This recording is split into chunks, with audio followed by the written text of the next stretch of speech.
collections, classics,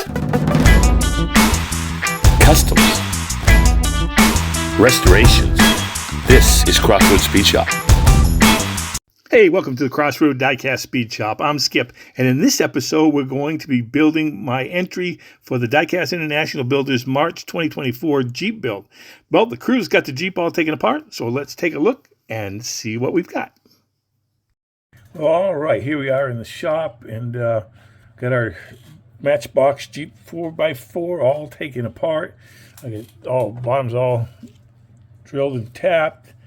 You can see it's got the splash decals on it. That's how you can tell that it was a 2002 when you go back, because there are several blue ones that they did over the years, but when the splash was from the 2002 version. Interior, kind of interesting, neat little interior. I got the tire there, kind of neat too, because sometimes the tires are just like a flat.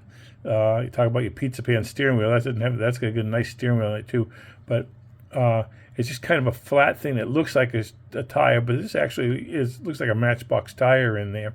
So of course, that'll be staying in there as well. And the base, be doing some things with that. The antenna, I'm really kind of concerned because I don't know how hard it's going to be to get that antenna out without doing some major damage to it, but I'm going to see what I can do. And there's that little bit of the drivetrain. You can see that, so maybe we'll be able to detail that up.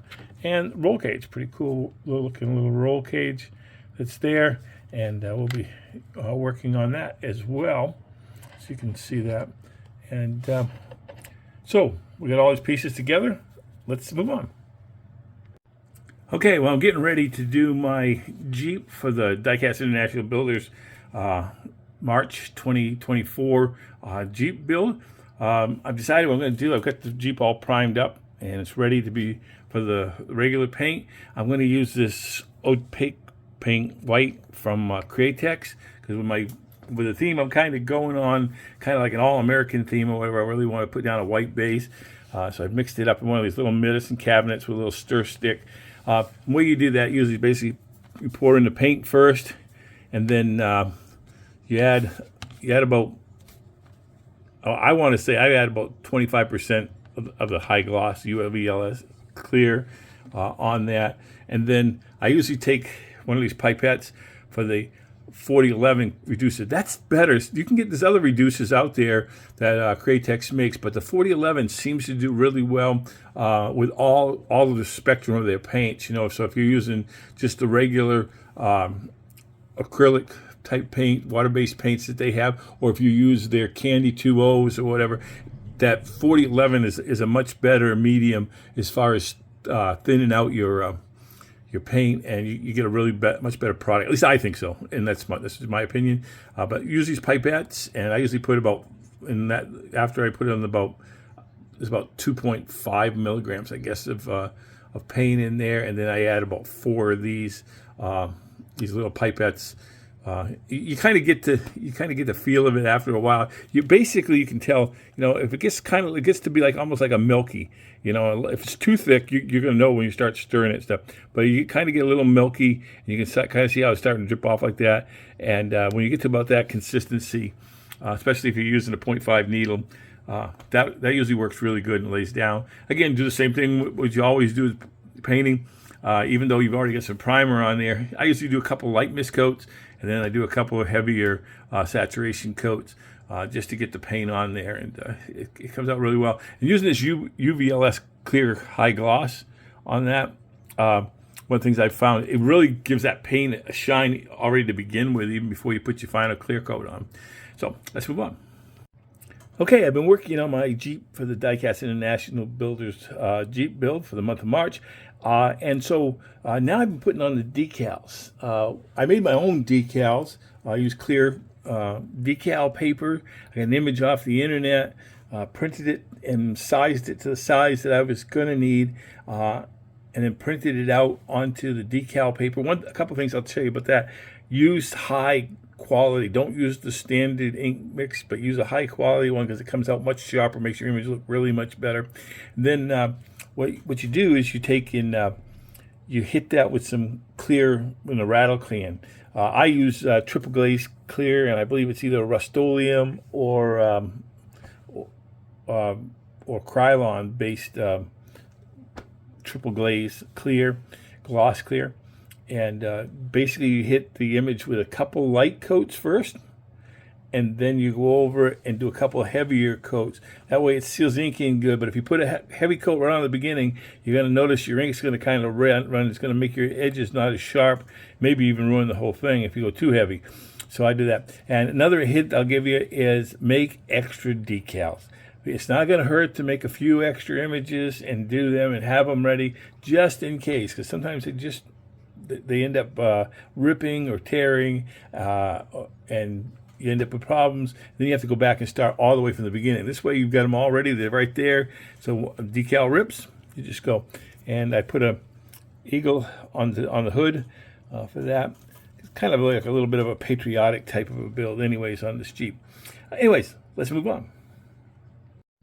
All right, so I'm working on my base here for my Jeep build. I painted the base black satin. Then I added these spoked chrome rims and truck tires from Sandmed wheels. Then what I used is I have used a little bit of this JB Super Weld. It's an adhesive. It's not JB Super Weld actually. It's adhesive, resin adhesive. And then you put a little drop in on where the axles are, and then you use this UV light on it. And it seals it. It works pretty good. Also, when you're storing this, a hint that I've learned, and it's probably good, is to store it this way, the way it comes when it's in the package, so that the tip is up. That way you don't get it sealing off your tubes and stuff. So that's another hint for the day. All right. Well, we've got all the pieces, or at least the major pieces, for our Jeep build ready. Wasn't a whole lot to do to the interior. I did do a little bit on the seat belts and also on the shifter.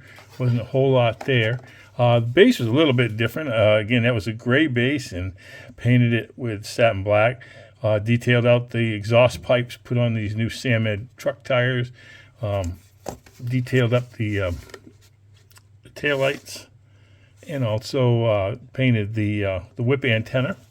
And of course, as you can see from the Jeep body, painted that white. Kind of wanted to do a patriotic theme.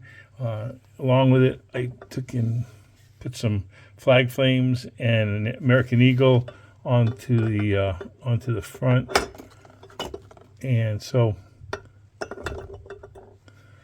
detailed the headlights and the little directional or fog lights or whatever on the front too. So let's get it put together and see what we got. And here's my entry for the Diecast International Builders March 2024 Jeep build. I was going for an American theme. I stripped the body and I painted it white. I added an American Eagle and then flag flames that I made with my inkjet printer and some clear decal paper and several mist coats of rattle can clear. And then I topped all that off with 2K clear by Diecast Graveyard. The wheels are 10 spokes from Sandmed wheels. The gas can was a resin printed one that was sent to me from Andrew at Maple Leaf Customs. I really enjoy this build. It made me want to get a four-wheel drive and hit the backcountry. I want to thank the Diecast International builders Ron, Caleb, Mark, and Cole for hosting this event and inviting the rest of the Diecast community to join you. Be sure to look out for their YouTube videos and watch for the future recap video coming later this month. Thank you to all my subscribers for watching. Be sure to like, comment, and if you aren't a subscriber, why not subscribe? It's free, and you won't miss any future builds. As always, God bless, and thanks for stopping by the shop.